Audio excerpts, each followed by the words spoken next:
badai topan dunia, Tuhanlah perlindunganku. Kendati goncang semesta, Tuhanlah perlindunganku. Ya Yesus gunung batu di dunia, di dunia, di dunia. Ya Yesus gunung batu di dunia, tempat berlindung yang teguh. Oh, baik siang maupun malam gelap, Tuhanlah perlindunganku. Niscaya takutku lenyap, Tuhanlah perlindunganku. Ya Yesus gunung batu di dunia, di dunia, di dunia. Ya Yesus gunung batu di dunia, tempat berlindung yang teguh. Ya Yesus gunung batu di dunia, di dunia, di dunia. Ya Yesus gunung batu di dunia, tempat berlindung yang teguh. Tempat berlindung yang teguh, tempat berlindung yang teguh. Oh, haleluya.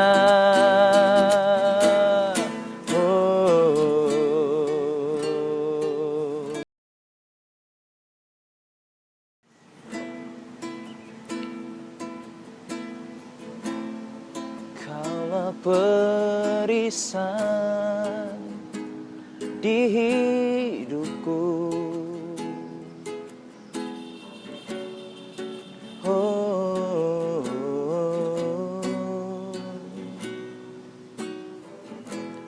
Engkaulah perisaiku saat badai hidup menerpaku.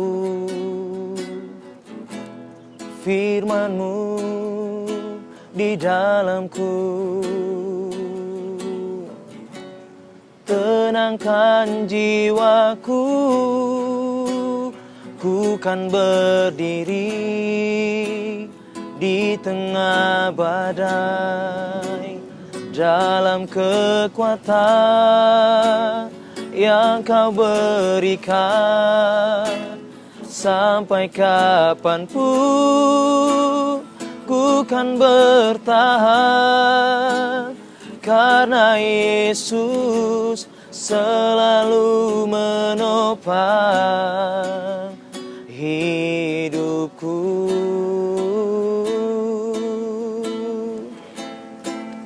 Oh,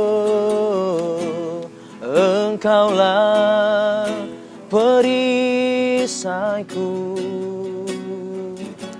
saat badai hidup menerpaku. Firman-Mu di dalamku, tenangkan jiwaku. Ku kan berdiri di tengah badai, dalam kekuatan yang Kau berikan. Sampai kapanpun ku kan bertahan, karena Yesus selalu menopang. Ku kan berdiri di tengah badai, dalam kekuatan yang Kau berikan. Sampai kapanpun ku kan bertahan, karena Yesus selalu menopang. Sampai kapanpun ku kan bertahan, karena Yesus selalu menopang. menopang hidupku.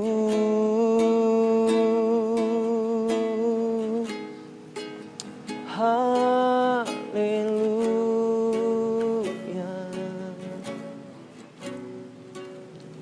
Ku kan berdiri di tengah badai dalam kekuatan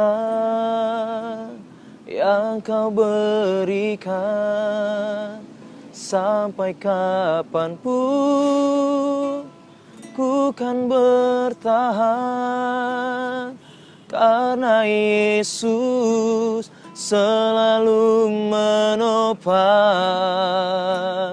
Ku kan berdiri di tengah badai dalam kekuatan yang Kau berikan. Sampai kapanpun ku kan bertahan, karena Yesus selalu menopang hidupku. Oh, karena Yesus selalu menopang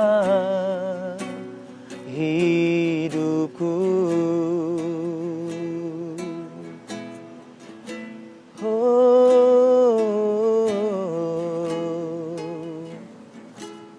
Kau yang menopang hidupku. Haleluya. Yesus, kami bersyukur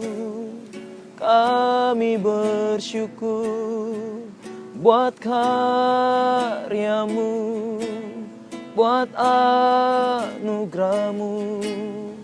Besar kebaikanmu, besar perbuatanmu. Kau Allah yang kudus, Kau Allah yang kudus, Kau yang layak ditinggikan, Yesus. Haleluya.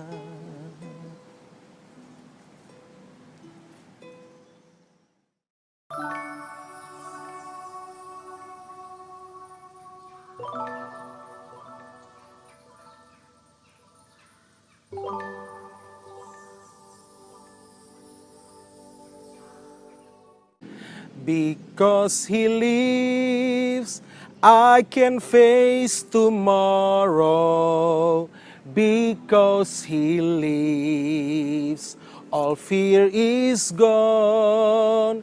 Because I know Jesus holds my future, and life is worth to living just because He lives.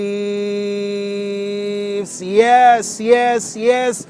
Selamat Paskah, Yesus bangkit, Yesus menang. Coba serukan bersama-sama dengan saya, Yesus bangkit, Yesus menang. Haleluya, yes, yes, yes. Yesus bangkit, bersoraklah. Yes, Yesus bangkit, bernyanyilah. Musuh dikalahkan, umatnya dibebaskan. Sama-sama bilang, Yesus dahsyat di tempat kudusnya.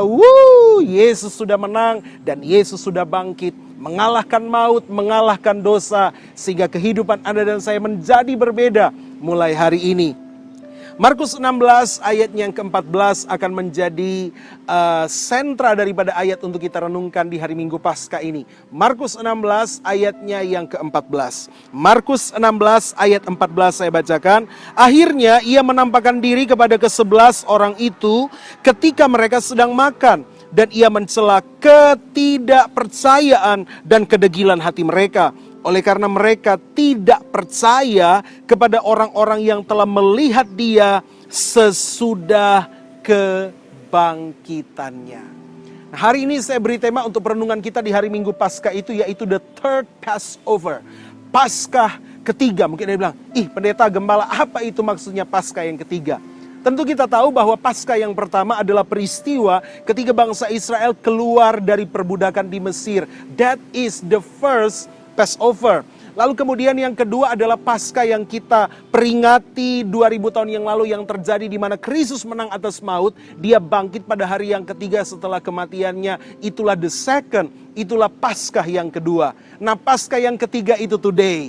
Paskah yang ketiga itu hari ini yang kita rayakan. Kita bersyukur karena ada Paskah kedua, Yesus bangkit dari kematian, maka hari ini kita bisa merayakan Paskah yang ketiga, yaitu Anda dan saya, torang semua ini bisa menikmati kehidupan di dalam anugerah kasih dan juga perkenanannya. Wow, kita bersyukur untuk Paskah yang ketiga yang kita rayakan. Nah, sebenarnya apa sih Paskah itu?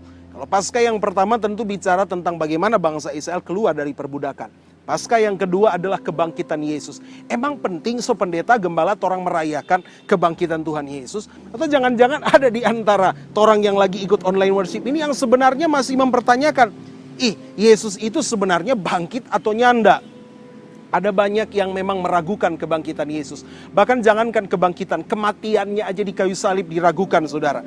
Ada yang bilang bahwa bukan Yesus yang bangkit, bukan Yesus yang disalibkan di Bukit Golgota, itu bukan Tuhan Yesus, itu kembaran dia. Dan Yesus melarikan diri lalu mati tua. Ada yang bilang mati tua di India, ada yang bilang mati tua di China. Ada yang bilang bahwa Tuhan Yesus itu sebenarnya tidak mati, hanya sekarat.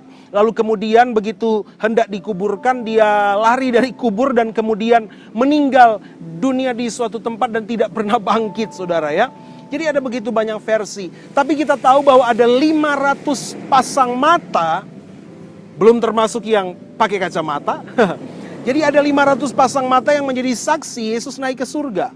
Ingat, 2-3 saksi satu perkara itu sudah disahkan keabsahannya atau kebenarannya. Lagi pula susah, saudara, untuk mengkondisikan 500 orang dusta berjamaah itu tidak mungkin. Ingat, ada 500 orang yang menjadi saksi mata ketika Yesus naik ke surga. Artinya membuktikan bahwa Yesus hidup itu bukan cuma 2 atau 3 orang. Tapi oke lah, misalnya ada orang menganggap itu bohong, itu dusta. Maka bagaimana kita menjelaskan dengan murid-murid Yesus yang berani mati martir? Jemaat mula-mula itu banyak yang berani mati martir, saudara. Ada yang mati diseret oleh kuda dari 2 sisi diikat, yang konon dialami oleh Rasul Thomas.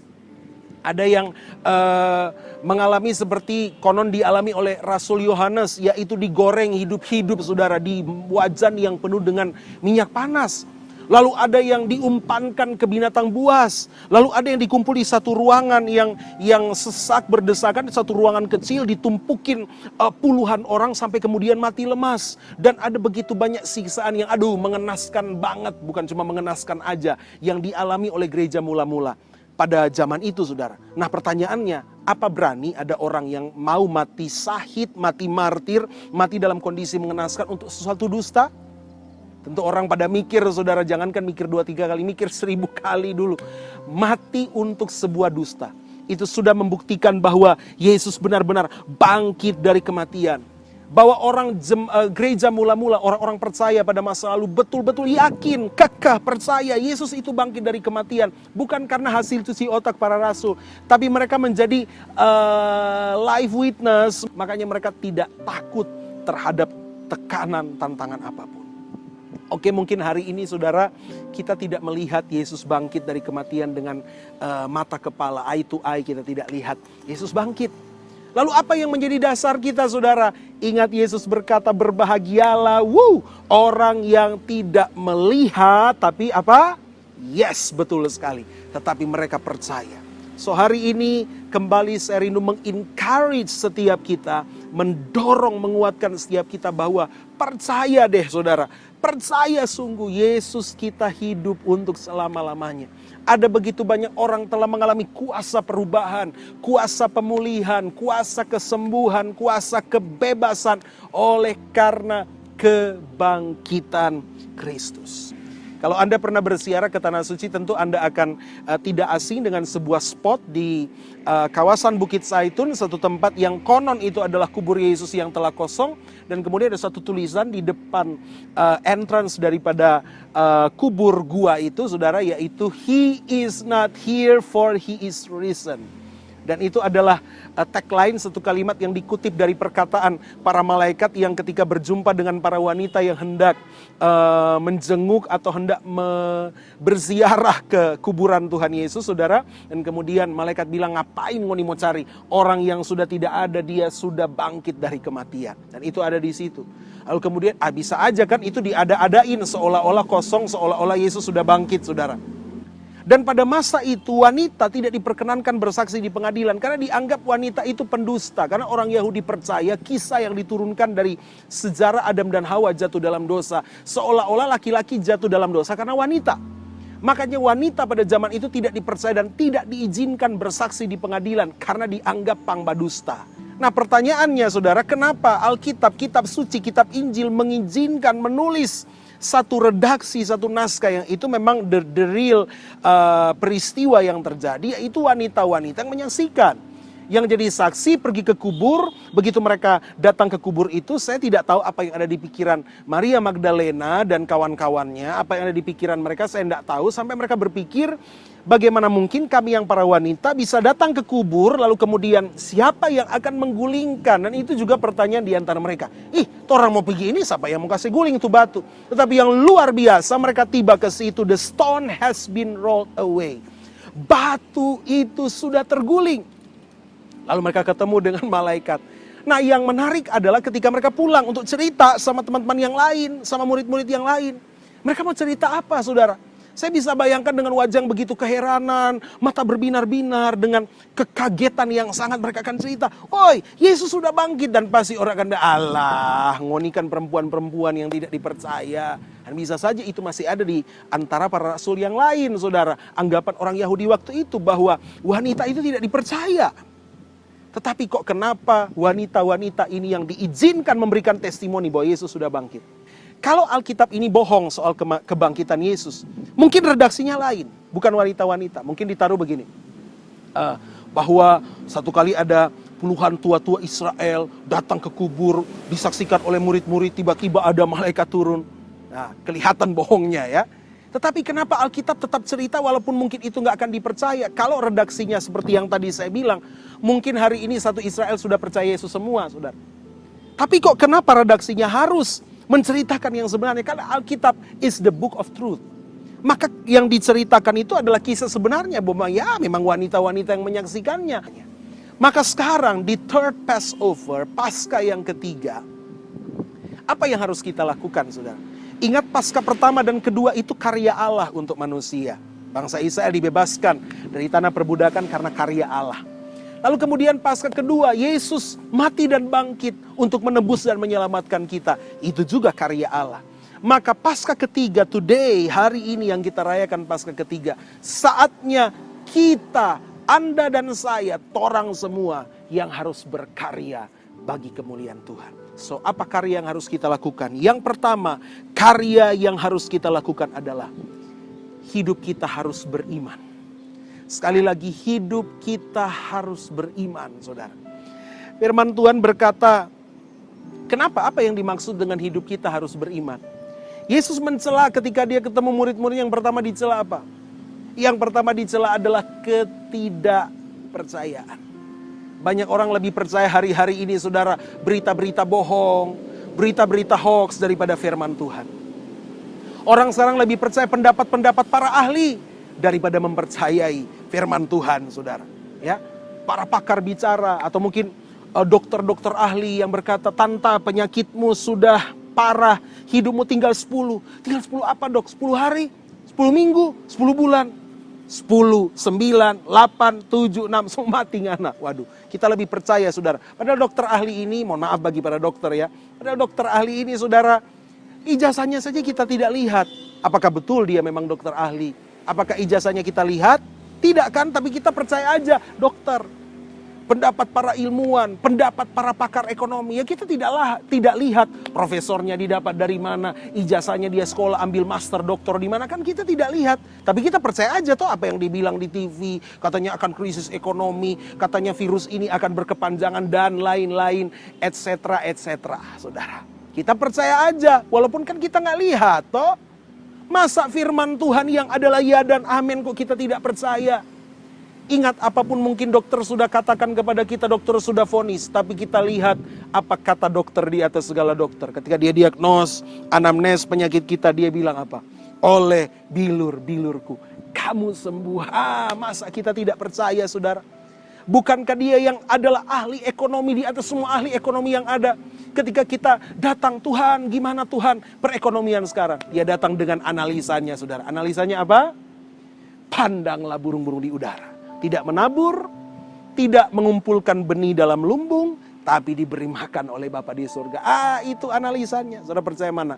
Analisa ahli manusia yang juga akan mati, yang terbatas, tidak berdaya, ataukah perkataan firman dari Yesus yang mati tapi telah bangkit dan hidup untuk selama-lamanya? Karya kita yang pertama adalah kita harus sungguh-sungguh beriman. Karya kita yang harus kita lakukan yang kedua adalah hidup untuk bersaksi. Hidup untuk bersaksi. Ingat saudara, ketika Yesus sebelum dia naik ke surga, dia berkata apa? Dalam Markus 16 ayatnya yang ke-15 dan kemudian 16. Dia bilang apa? Pergilah, beritakanlah Injil kepada segala makhluk. Siapa yang percaya dan dibaptis diselamatkan, siapa yang tidak percaya akan dihukum.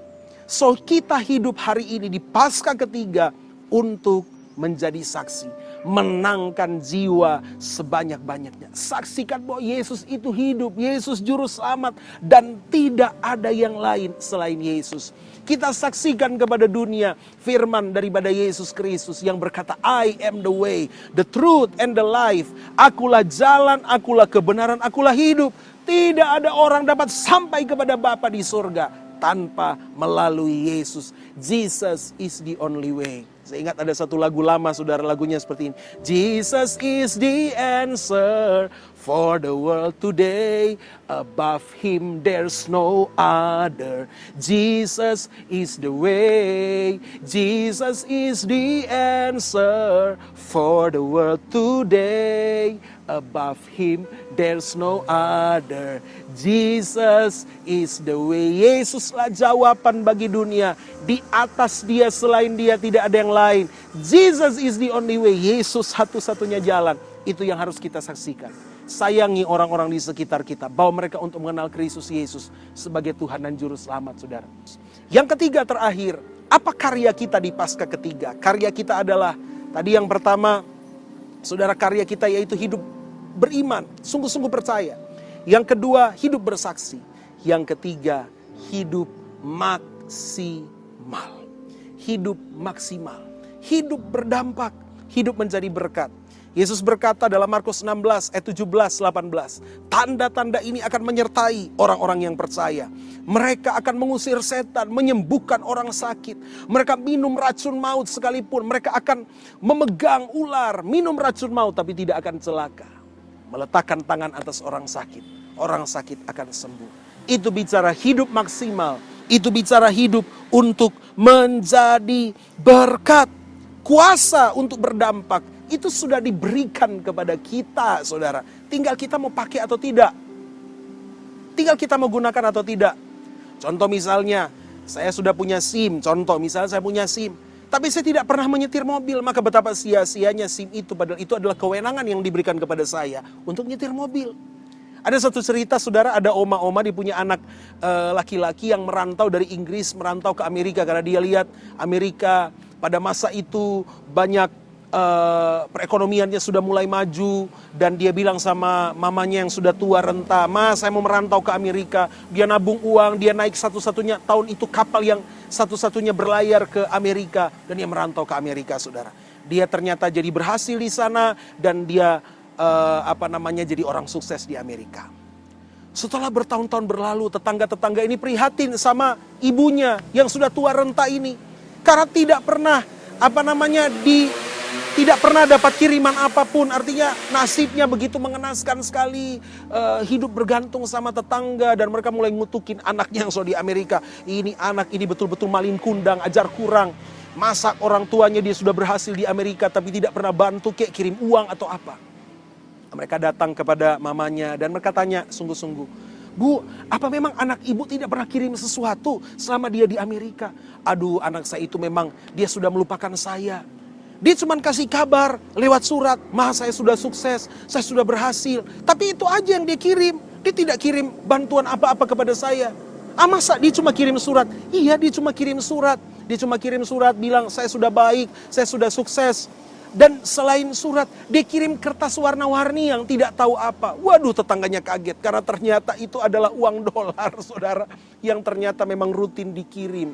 Seharusnya ibu ini tidak perlu menderita, tapi karena ketidaktahuan, dia nggak ngerti uang dolar itu, dolar US dollar itu kayak apa. Dia pikir ini kertas bergambar, kertas mainan warna-warni apa, nggak tahu, saudara. Waduh, karena ketidaktahuan, kita tidak tahu kuasa untuk maksimal. Itu sudah diberi buat kita, saudara. Tinggal pilihan ada di tangan kita. The choice is in your hand. Mau gunakan kuasa itu atau tidak. Kuasa untuk apa yang Tuhan beri kepada kita? Yang pertama, kuasa untuk mengusir setan, saudara. Jangan takut kepada pekerjaan kuasa gelap. Tuhan memberikan kita kuasa mengusir setan. Lalu kuasa untuk apa diberikan buat kita? Dikatakan kamu akan berbicara dalam bahasa-bahasa yang baru. Ini bisa bicara bahasa roh, bahasa penyembahan, bahasa untuk terkoneksi dengan hadirat Tuhan. Tapi bahasa baru itu juga bisa bicara hikmat untuk kita menginjil, untuk kita bersaksi, untuk kita berkata-kata kepada orang, meyakinkan mereka untuk percaya kepada Kristus. Bahasa baru juga bisa bicara perkataan kita itu dibaharui oleh Tuhan. Perkataan kita perkataan yang membangun, mensupport, menguatkan orang, bukan lagi kutuk, bukan lagi penghakiman, bukan lagi kata-kata kotor, bukan lagi memake. Tidak ada lagi, saudara, kita harus bertobat. Mulut kita harus mengucapkan kata-kata yang memberkati. Lalu kuasa untuk apa? Memegang ular. Nah, jangan salah paham, bukan berarti orang semua jadi pawang ular, saudara, bukan. Maksudnya, memegang ular itu kita berkuasa atas segala pekerjaan iblis. Kita yang memegang kuasa, memegang otoritas. Kita memegang kendali atasnya, saudara. Kita pasti menang lawan pekerjaan kuasa gelap. Saya ingat, saudara, pernah satu waktu KKR di satu kampung di daerah Minahasa, saudara.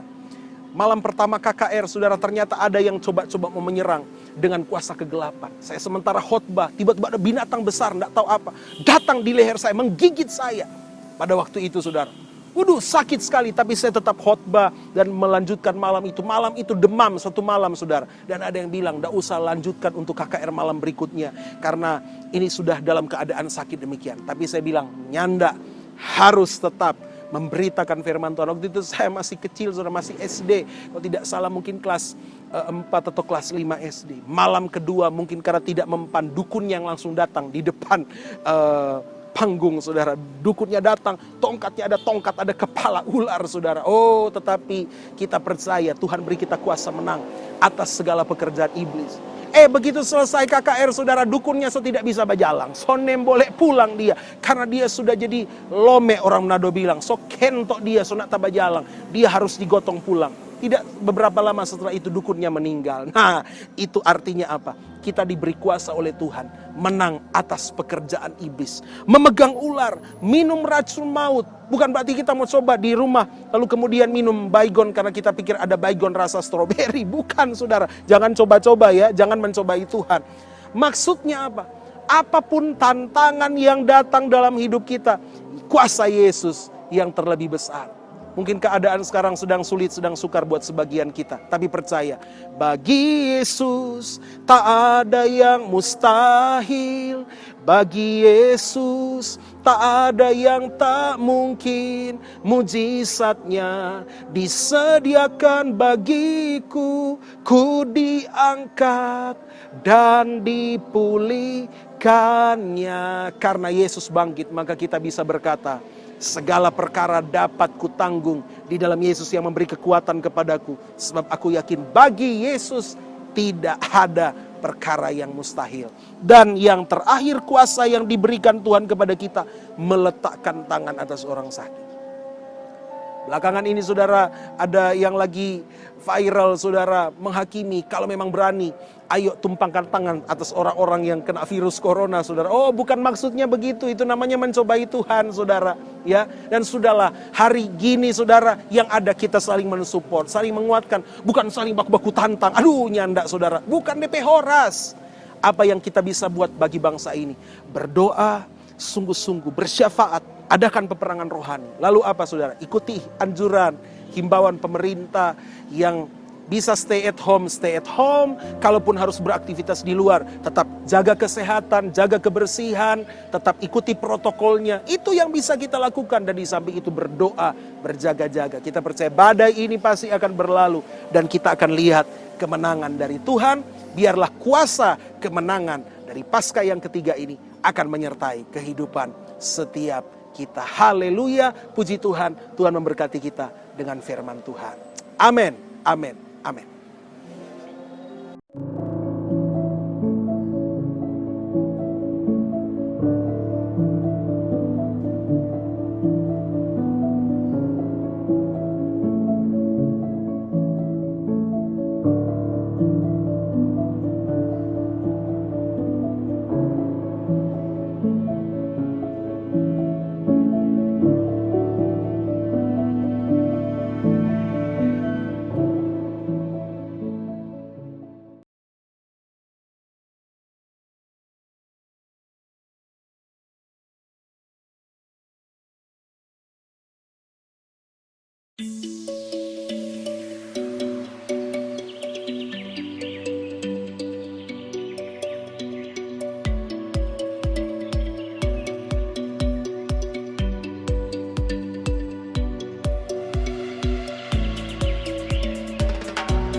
Baik, kita sudah ada di akhir dari perjumpaan kebersamaan kita dalam ibadah online worship spesial di hari Paskah ini. Kita akan berdoa bersama-sama. Mari kita berdoa.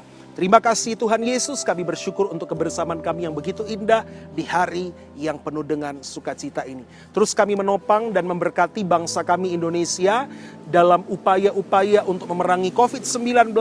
Kami percaya Tuhan pasti menolong bangsa kami. Tuhan memberkati Bapak Presiden, Tuhan memberkati gubernur, wali kota, bupati seluruh Indonesia, Menteri Kesehatan dan jajarannya, TNI, Polri, Engkau berkati upaya-upaya yang sedang dilakukan untuk memerangi virus ini. Kami percaya semua diberkati oleh Tuhan. Para medis, dokter, perawat, Tuhan memberkati dan menguatkan kehidupan mereka. Kami semua jemaat GBI Sutomo, kami percaya kami semua dipelihara Tuhan, kami semua ditolong Tuhan, kami semua diberkati Tuhan. Walaupun kami harus lebih banyak stay at home, work from home, bahkan ibadah dari rumah, tetapi bukan berarti fellowship di antara kami tidak berlangsung. Kami tetap terkoneksi dengan rumah Tuhan, terkoneksi dengan saudara-saudara seiman, terkoneksi dengan Tuhan secara pribadi.